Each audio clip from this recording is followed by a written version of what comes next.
सतगुरु की साजी निवाजी प्यारी साध संगत जी, प्यार और सत्कार से कहना, धन निरंकार जी। दिया है तूने नफीस तोहफा, हमें कदर दे कदर करें हम। ए खुदाया, तुझे समझ सके हम, हमारी नजरों को वो नजर दे। सात संगत जी, सतगुरु निरंकार दातार सात संगत माँ का दासी हर पल शुक्राना करती है और आप जी के आशीर्वाद से ही ये जीवन का सफर तय कर रही है। आप जी का आशीर्वाद हमेशा दासी के ऊपर, दासी के परिवार के ऊपर बना रहे और दासी आप जी के चरणों से जुड़ी रहे, यही मांगती है।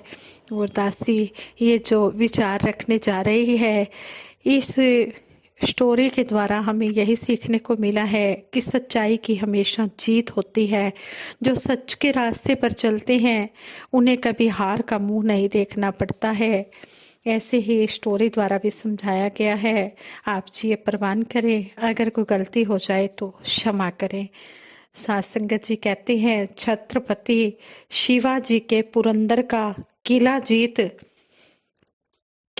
लेने के बाद उनके सिपाही गांव में घूमने गए। वहां पर उनमें से एक सिपाही एक घर में घुस गया और महिलाओं से मजाक करने लगा। घर के एक नवयुवक गोपाल काले ने इसका विरोध किया। इस पर सैनिक ने उसे मार डालने की धमकी दी और फिर अश्लील मजाक करने लगा। काले के खून में भी उबाल आ गया, यानी कि काले को भी बहुत गुस्सा आ गया। उसने सैनिक की कमर पकड़कर ऊपर उठा लिया और घर से बाहर लाकर नीचे फेंक दिया। दूसरे दिन सुबह के समय, सैनिकों की परेड के समय, वह सैनिक वहां नहीं था। काफी खोज करने पर उसका शव गड्ढे में पड़ा मिला। कारण किसी की समझ में नहीं आया। शिवाजी को सूचना मिली तो उनको बहुत ज्यादा गुस्सा आया। उन्होंने उस गांव के हर एक व्यक्ति को बाहर निकल आने की आज्ञा दी। जल्दी ही सारा गांव शिवाजी के शिविर के सामने इकट्ठा हो गया। शिवाजी ने गुस्से में गुजरते हुए गांव वालों से उस सिपाही के हत्यारे को हाजिर करने को कहा। सब के सब चुप खड़े थे। शिवाजी की तरफ याचनापूर्ण दृष्टि से वो देख रहे थे, दया भरी दृष्टि से देख रहे थे कि हम पर दया की जाए। गोपाल काले से यह देखा नहीं गया। वह फौरन भीड़ से बाहर निकल आया और सारी घटना का वर्णन करके कहने लगा, मैं अपने सामने महिलाओं का अपमान सहन नहीं कर सका, परंतु अब अपने स्वाभिमान की रक्षा के बदले आपसे दंड लेने के लिए तैयार हूँ, दंड पाने के लिए तैयार हूँ। साथ ही उसने शिवाजी से अपनी पवित्र सेना को कलंकित करने वाले ऐसे सैनिकों से बचाए रखने की प्रार्थना भी की। शिवाजी को उसके सत्य वचनों से बड़ी खुशी हुई कि उसने सच बोला है। उन्होंने उस युवक को अपने गले से लगा लिया और बोले, मुझे तुम जैसे वीर पुरुष ही सबसे अधिक प्रिय है। क्या तुम मेरी सेना में नायक का पद संभालने के लिए तैयार हो? गोपाल काले ने उस महापुरुष को धन्यवाद दिया और हाथ जोड़ते हुए अपनी स्वीकृति दे दी। सात संगत जी कहते हैं कि जो सच बोलता है, सच्चाई की हमेशा जीत होती है। इसलिए हमें कभी भी झूठ नहीं बोलना है, हमें हमेशा सच ही बोलते रहना है।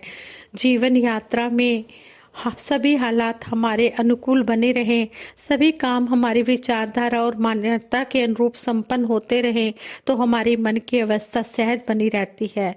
परंतु अगर हालात हमारे विरोध में हो, संसार के लोगों के विचार हमारे पक्ष में ना हो और उस समय भी मन में कोई गिला शिकवा पैदा ना हो, गुस्सा ना आए, तो यह हमारे सहनशील होने की निशानी है।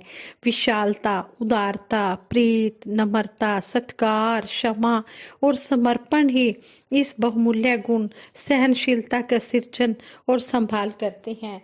सहनशीलता धारण करके हम सहज भाव से अपनी जीवन यात्रा तय कर लेते हैं। इस स्वभाव को बनाकर रखने के लिए मन में से दूसरे लोगों के प्रति वैर, नफरत, द्वेष भावना को खत्म करना पड़ता है। जब हम सतगुरु की विशालता वाली ऊंची और सच्ची सोच को अपनी तंग दिली वाली छोटी सोच में धारण कर लेते हैं तो स्वभाव सहज और सहनशील बन जाता है। नम्रता, धीरज, सब्र और शुक्राना करना तो भक्ति के पिलर होते हैं। इन्हीं गुणों को जीवन में धारण करना है। बंदा वही जो बंदगी करे रब की, सहनशील हो और विशाल हो। सहनशीलता धारण करके ही हम जीवन को मिशन के परमार्थ के कामों के लिए सार्थक रूप में समर्पित कर सकते हैं। जो लोग मिशन की विचारधारा को स्वीकार करते हैं मुबारकबाद के पात्र हैं, पर वे लोग जो अभी भी सत्य प्रभु की बात नहीं मानते और किसी प्रकार से विरोध का भाव जाहिर करते हैं, उनके प्रति भी हमारी सोच और व्यवहार विशाल बना रहता है तो उनके हृदय में भी अध्यात्म का बीज बोया जा सकता है। अगर असहमति का भाव रखने वालों की बात को सहज भाव में पूर्ण रूप से सुनकर उस पर खुले मन से विचार करते हैं तो वे भी मिशन की बात को सुनेंगे और स्वीकार करेंगे। आखिर में विजय हमेशा सच्चाई की ही होती है, जीत हमेशा सच्चाई की ही होती है। इसलिए जल्दबाजी से बचकर दूसरों के स्वभाव की, उनके विचारों की कदर करनी चाहिए, तभी सत्य का प्रचार गतिशील हो पाएगा। अपनी बात सुनाने से पहले किसी की बात सहनी आ जाए। अनेक महापुरुष, पीर, अवतार, संतजन, भगतजन संसार में आए जिनके नाम आज आध्यात्मिक इतिहास में दर्ज हैं। उन संतजनों के जीवन को अगर देखें तो पता चलता है कि उन्होंने अपने जीवन काल में विशालता और सहनशीलता के गुणों को धारण किया। भगवान श्री रामचंद्र जी, भगवान श्री कृष्ण जी, ईसा मसीह जी, श्री गुरु नानक देव जी महाराज, बाबा बूटा सिंह जी महाराज, बाबा शहनशाह बाबा अवतार सिंह जी महाराज, युग प्रवर्तक बाबा गुरबचन सिंह जी महाराज, युग दृष्टा बाबा हरदेव सिंह जी महाराज के जीवन में अनेकों ही ऐसे पल आए जब उन्होंने सहनशीलता और विशालता के गुणों को अपनाकर आध्यात्मिक इतिहास का निर्माण किया। वे अगर एक पल के लिए भी विरोध करने वाले इंसानों या जुल्म और अत्याचार करने वाले इंसानों के बहकावे में आकर बदला लेने की भावना में बह जाते तो आज मानव इतिहास का स्वरूप ही कुछ और होता। इन अवतारी पुरुषों के दिलों की विशालता, इनके द्वारा सहनशीलता के गुणों को धारण करने का ही परिणाम है। इन्होंने भारी विरोध और जुल्म सहकर भी परमात्मा के भाणे को माना, राजा को स्वीकार किया और आज इतिहास के सुनहरे पन्ने बन गए हैं। आज के युग में भी उन्हीं महापुरुषों की आध्यात्मिक विचारधारा और जीवन जीने की कला को धारण कर ही मानवता और संत मत जीवित है। उन्हीं महान लोगों के जीवन से प्रेरणा लेकर ही इस युग में भी जीवन का हर पहलू, चाहे पारिवारिक है, सामाजिक है, राजनैतिक है, आध्यात्मिक है या देश के साथ जुड़ा हुआ है, हर पक्ष संवारा और संभाला जा रहा है। हजरत ईसा मसीह जी का जीवन इतिहास देखें तो पता चलता है कि वे सलीब पर चढ़कर भी अहिंसा और क्षमा करने की बात कर रहे हैं। वे आखिरी वचनों में भी फरमाते हैं कि जो जुल्म कर रहे हैं वे नहीं जानते कि वे क्या कर रहे हैं, वे अनमोल जीवन को व्यर्थ कर रहे हैं। इसलिए ईसा मसीह जी सबके लिए प्रार्थना कर रहे हैं कि हे परमपिता परमात्मा, तू इनको क्षमा कर दे। आज संसार की बहुत बड़ी जनसंख्या ईसा मसीह जी की उपासक है, जो उनके द्वारा सहनशीलता व विशालता की अनमोल सोच को व्यवहारिक रूप में धारण करने की ही देन है। सतगुरु बाबा बूटा सिंह जी महाराज और सतगुरु बाबा अवतार सिंह जी महाराज के जीवन काल के ऐसे अनेकों प्रसंग सामने आते हैं जहां जो लोग इनका विरोध कर रहे हैं, जुल्म कर रहे हैं, पत्थर मार रहे हैं, सत्य की विचारधारा के विरोध में लोगों को भड़का रहे हैं, वे उन्हीं को ठंडा मीठा जल पिला रहे हैं। आज भी इसी प्रकार के सहनशील व्यवहार और उत्तम सिखलाई के संभाल करने की जरूरत है। युग प्रवर्तक बाबा गुरबचन सिंह जी महाराज की शहीदी के बाद पैदा हुए तनाव व उत्तेजना से भरे बदला लेने की भावना को उजागर करने वाले गर्म वातावरण में बाबा हरदेव सिंह जी महाराज के शीतल वचनों ने ठंडक पहुंचाई और गर्म वातावरण को सहज व शीतल वातावरण में बदल दिया। बाबा हरदेव सिंह जी महाराज ने भाई कन्हैया जी वाली शरबत के भले की विचारधारा को धारण करने की प्रेरणा देकर परिवार सहित इस परोपकारी मिशन को सही दिशा देकर हर काम में सहनशीलता और विशालता को प्रमुखता प्रदान की। जलते हुए संसार को अमन, प्रीत, शीतलता का वातावरण प्रदान किया। ये एक पूर्ण पुरुष पैगंबर ही कर सकता है। सब कुछ परमात्मा का मानकर सब कुछ कर्ता पूर्वक पर ही छोड़ दें तो मानसिकता उदारवादी बनती है। धर्म का मूल भाव प्रेम, दया और अहिंसा है।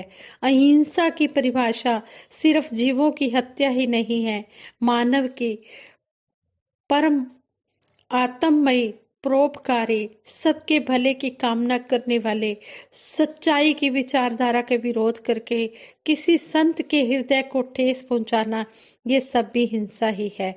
मानव की विचारधारा जो परमात्मा को अंग संग पहचान करके निर्मल और पवित्र बन गई है, उनका सत्कार और संभाल करना ही आध्यात्मिक और सहनशील होने की निशानी है। कर्ता भाव से मुक्त होकर दूसरे की भलाई को सामने रखकर कार्य करने वाला ही सच्चा सहनशील हो सकता है। ऐसे इंसान ही असल में मानवतावादी धर्म के सही प्रचारक बन सकते हैं। युग दृष्टा बाबा हरदेव सिंह जी महाराज के वचन हैं कि कोई ऐसा पुल जो भारी से भारी वाहनों का भार सहन कर ले, वह कमजोर नहीं होता बल्कि शक्तिशाली होता है। इसी प्रकार जो कड़वी बातों को सहन कर जाता है, वह क्रोध और वैर और हिंसा से बचा रहता है। वो संसार में रहते हुए हमेशा मानवता का भला करता है। साथ संगत जी, इस तरह हमें सतगुरु समझा रहे हैं कि जो सच के रास्ते पर चल पड़ता है, सच्चाई की हमेशा जीत होती है। जो सच बोलता है, सच के रास्ते पर चलता है, उसकी कभी जीवन में हार नहीं होती है। इसलिए हमें सतगुरु बार बार यही समझा रहे हैं कि हमने ब्रह्म ज्ञान लेकर हमेशा सत्य ही बोलना है, भले ही उसमें हमारी जान ही क्यों ना चली जाए। हमने अपने धर्म पर अटल रहना है। धर्म जोड़ता है, तोड़ता नहीं। हमने धर्म युक्त काम करने हैं, अधर्म वाले काम नहीं करने हैं। जो अधर्म है वो झूठ से अधर्म प्रकट होता है और सत्य से धर्म प्रकट होता है। इसलिए हमने धर्म युक्त होकर अपना जीवन, धर्म से युक्त होकर जीवन जीना है। धर्म जोड़ता है, तोड़ता नहीं, ये बात हमारे मिशन में समझाई जाती है। इसलिए हमने वही काम करने हैं जो हमारे सतगुरु हमें समझाते हैं। साथ संगत जी, इन बातों को हम अपने जीवन में ढालते चले जाएं, कर्म रूप में ढालते चले जाएं और सतगुरु के आशीर्वादों के पात्र बनते चले जाएं। इन्हीं शब्दों से दासी आप जी के चरणों में साथ संगत जी प्रेम से कहना, धन निरंकार जी।